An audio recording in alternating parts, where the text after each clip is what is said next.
महादेव का समुद्र मंथन और विषपान। एक समय की बात है, देवता और दानव दोनों ही समुद्र मंथन करके अमृत प्राप्त करना चाहते थे।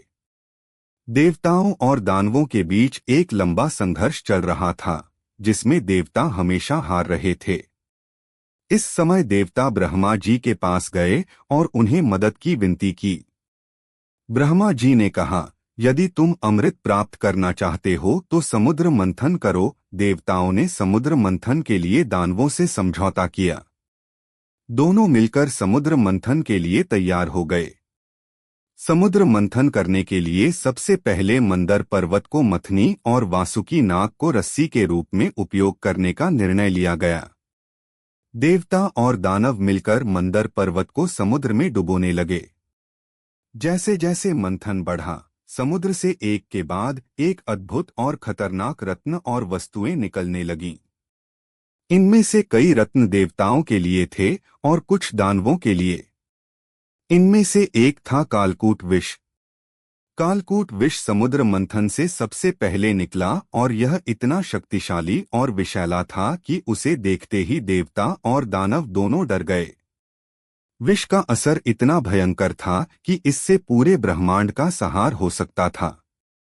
देवता और दानव दोनों ही इस विष को देखकर बहुत भयभीत हो गए। सभी ने इस विष को पृथ्वी पर कहीं गिरने से पहले उसे किसी के द्वारा नष्ट करने की सोची। तभी सभी देवता भगवान शिव के पास गए।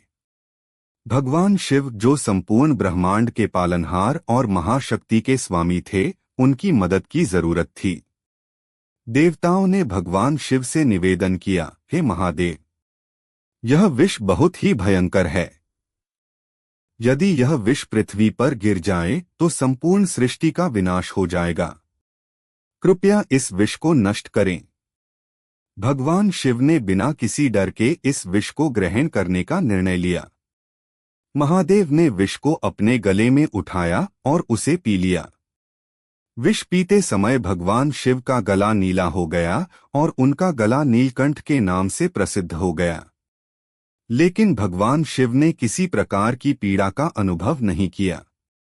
विष का असर उनके शरीर पर बिल्कुल भी नहीं हुआ, क्योंकि भगवान शिव अपने असीमित शक्ति और योगबल से किसी भी संकट को सहन करने के लिए सक्षम थे।